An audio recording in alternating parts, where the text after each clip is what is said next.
Okay, so the first thing you want to do is when you bring it out, you want to let it sit for 5 minutes so it can adjust to the climate, because temperature has a lot to do with your scope and everything. So you want it to be the same temperature as the outdoors. And then the second thing is you want to oil it and dry fire it about 10 times just to get the excess oil out. And then the final step is if you don't clean it, you want to run a few pellets through it if you're switching pellet brands, because each pellet is going to take about 5 to 7 shots to adjust going through the barrel. So if you do clean it, the same thing. You want to run maybe 5 to 7 shots through. So don't trust your first 5 to 7 shots. You should really do it in sets, like 2 or 3 sets of 5. So you'll notice on your second set that you're going to get a lot tighter groups. So these things are critical because temperature has a lot to do with where your shots are going and also the scope, because things move when temperature changes. So that's one thing to remember. And since this is 400 to 500 feet per second, you want to make sure that you're within like 25 yards. You can stretch it out to 30 yards, 40 yards, but it's really meant pretty much for closer ranges because of the velocity. So if you look down here, I've got exactly 25 yards with a 1-inch target down there, 1-inch black dot. So I'm going to be seeing where these are going, and then I'm going to try to adjust it. And I'm starting off with a 5.2 grain hypermax. Somebody online said they wanted to see the hypermax going through this. It's a 5.2 grain lightweight pointed pellet, so we're going to give that a whirl, see what happens at 25 yards. Remember that not all pellets work the same in every rifle, so you have to test them at various distances and various speeds. So you just don't want to do one distance and one speed. You want to alternate. But anyway, we'll give it a shot, see what happens. So here are the hypermax pellets. These are 5.2 grain. They're alloy pellets, tin based, and these are about $0.10 a piece. So about 100 of these are about $10. I just buy them because I like to try them. I wouldn't recommend using these all the time because they're really expensive, and match grade pellets will do just fine compared to these, but these are kind of fun just to try out one box just to see what they're doing. A lot of times I just save these for testing anyway, but so these are the ones that I'm going to try down there, and I'm going to show you guys on camera at 25 yards where the shots are going. Another thing I wanted to mention is the trigger on this thing. Most daisies, since they're single stage, you want to make sure that rather than pulling it slowly, you have to pull it a little bit faster, because what I found is that if you pull it gently and slowly, your shots are off a little bit, probably because it lets some of the air prematurely out of the chamber. So I'm not sure if that's the issue or what. But the trigger pull isn't that bad, but you want to make sure when you take up that tiny bit of slack, you want to make sure you pull it kind of quickly but straight back, trying not to move the gun left or right. I know it's hard to do, but so far I found that if I go real slow, it doesn't help with the groups. If I go just a little bit quicker than what I normally do, then it works out great. Okay, here's our wind check. I just want to show you guys what the wind is like.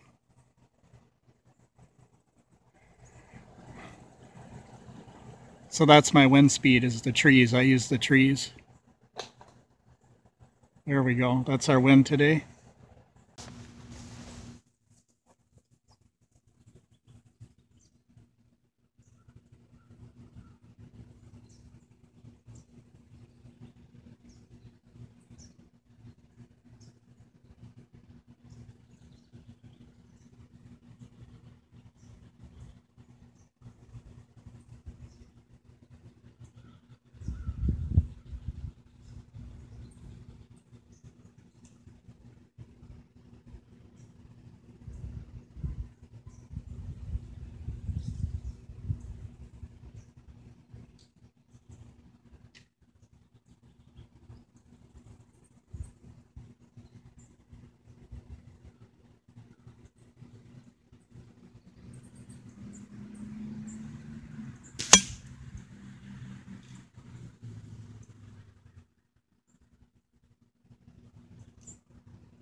Okay, here we go.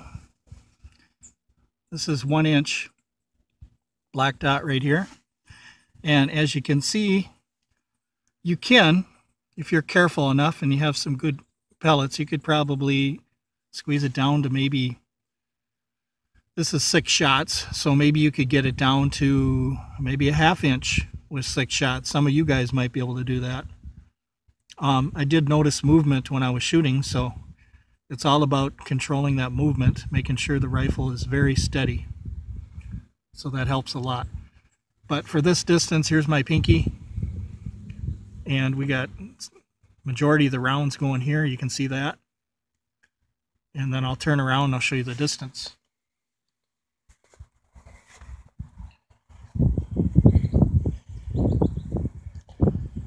And there we are down there.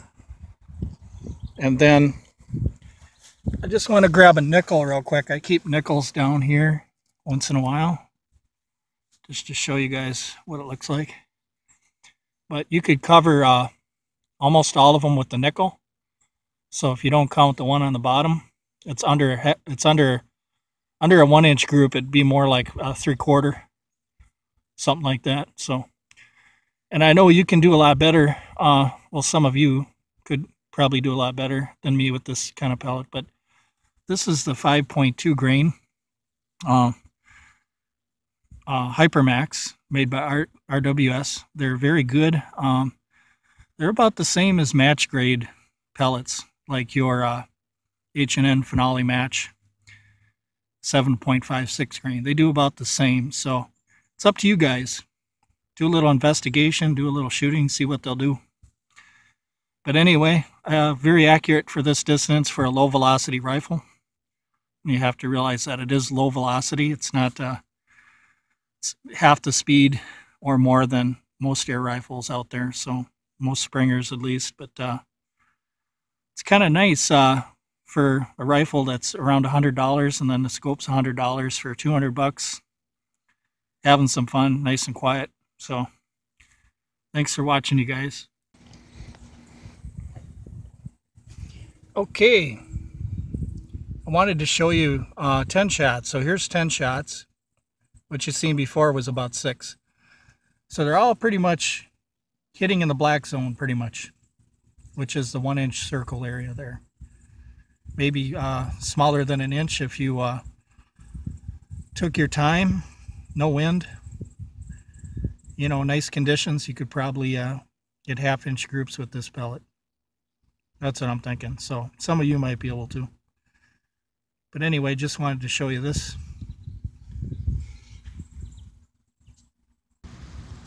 So here's a quick little view of the setup, even though it's a plastic table. Plastic tables do vibrate a little bit. So what you want to do is you want to wait a few seconds for the slight vibrations to get out of the table before you take your shot. So here's the rest right here. I got that set. I got that tucked really hard against this kind of like chair piece or something I found here. And then blankets on top. And then see the back part here. So this gives you a nice solid ground right here to shoot from. And you're able to push down soft enough so you can push down, or you can pull up so you can adjust what you're doing, or you can put your fingers under here to elevate it so that it goes up a little bit higher or lower. So you have full control pretty much. So that's what I like about this setup here. And then your pellets, you're not going to be, if you're not going to be shooting 500 or a lot of pellets of one kind, let's say you want to shoot varieties, keep them in these little containers. Maybe 50 to 100 is all you're going to need if you're doing testing like I'm doing today. And then when you switch pellets, like I told you before, never trust the first 7 shots, because when you're shooting alloys now and you go back to lead, you're going to have to re-lead the barrel. Because what will happen is this pellet will go down the barrel, it'll be perfectly clean, and then the next one will deposit lead, and then the next one more lead and more lead, and somewhere between the middle of leaded and over leaded is your is your best shot placements, which is in the middle. So not too dirty of a barrel, but not a clean barrel either. So that's why you want to run 5 to 7 shots, and you want to do 25, 30 shots, and then you want to check your barrel.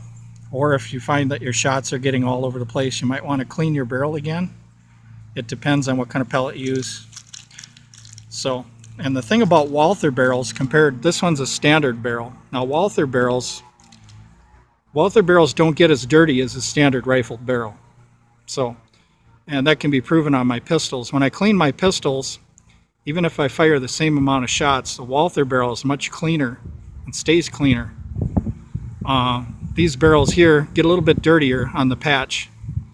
So that's one good thing I have to say about Walther's barrels, is they're very, very able to keep any kind of pellets you shoot through them clean. So I might have to order the one with the Walther barrel later on. It's more expensive, probably $300, but this one for $100 and the $100 Bug Buster scope at 25 yards is really doing good for me, and I enjoy it a lot. So it's great plinking fun. It's quiet. You can barely hear it in the yard here. So, and just remember what I said about temperature condition, about oiling, and about running a few through first before you count them as being part of the accuracy test. So anyway, thanks very much for watching, you guys. I'll give you a little peek in my box here. Here's some adjusting screwdrivers for my pistols, my 747 and my 717 Daisy for my sights. And then what I do to get the pellets out is, sometimes you guys have big fingers, you know. What I do to get the pellets out is I use this little spoon, but don't ever use it for food or anything. But you can take this spoon, see what I mean? You can kind of scoop out the pellets with a spoon. That works good, but like I said, make sure you keep it separate. And in this box, don't use it for salt or pepper or anything. But anyway, thank you very much for watching, you guys. Okay, I'm going to run some Air Arms Falcon pellets. They're light lead round nose pellets, 7.33 grain.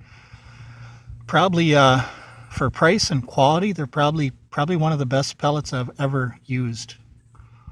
JSB makes pellets that are similar, 7.33 grain round point, but I've used the Air Arms and they're like $1 more, and really had some good luck with these ones. So I chose Air Arms 7.33 grain Falcons. So I'm shooting at 25 yards, and I'll show you with the nickel about the size of these little knockdown targets here.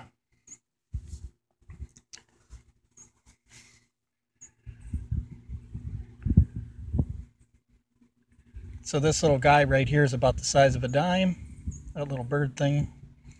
And this one here is about the size of maybe 2 3/4 going that direction. So I'll leave the nickel right up here so you can see.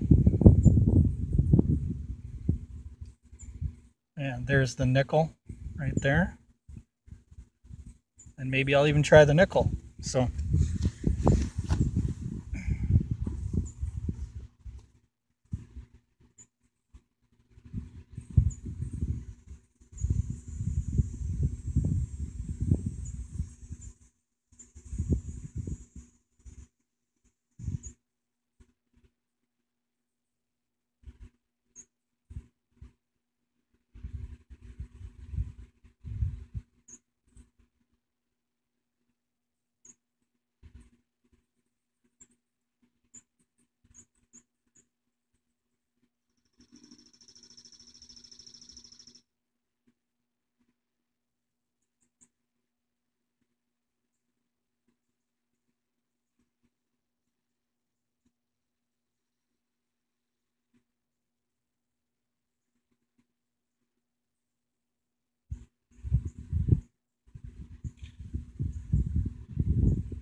And there you go.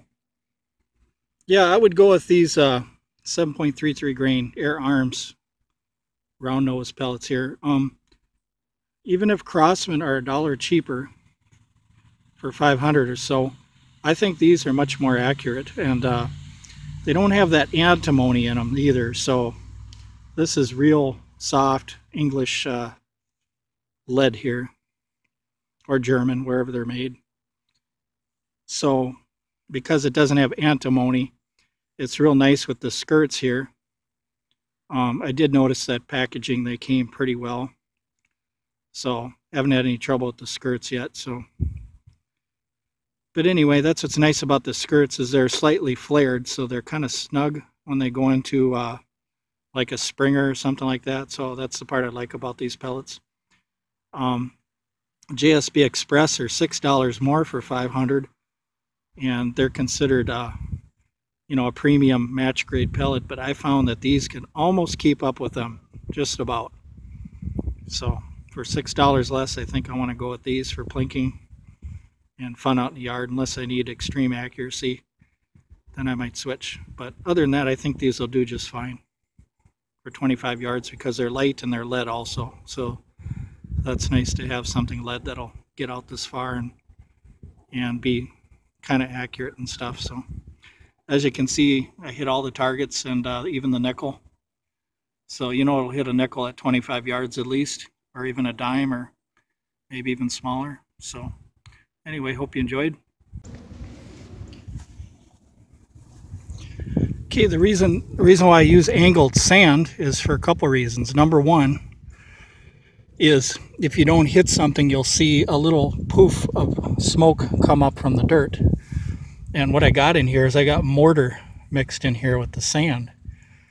And what I did is I chopped it up with this thing, kept it all real loose, and it just rained the other night, but when it gets dry, what happens is you'll see a little poof of smoke go up, you know, if you miss or something. So that's why I got it angled like that. Another reason why you have an angle is because of the fact that it's sloped, so it can stop the pellets. You don't have to do a bunch of cleanup. You just let the pellets pile up in the dirt, and you can wait, you know, probably several years if you want before you clean it out. So I probably got a few thousand pellets in here. I don't know if you notice it, but they're mixed in here with the dirt. So no cleanup. You just come out here, set up your targets, little metal targets, shoot them and knock them down. For exercise, you come back here and set them back up.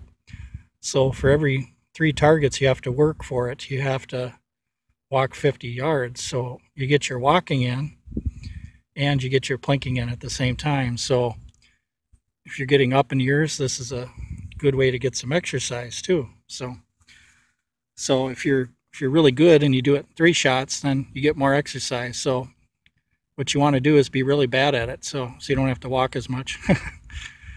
But anyway, I think this is a great idea, the sloped sand idea, because it's real easy to set up the targets on a slope. Now, if you had sand that was on level ground, you'd have to have something behind it, right?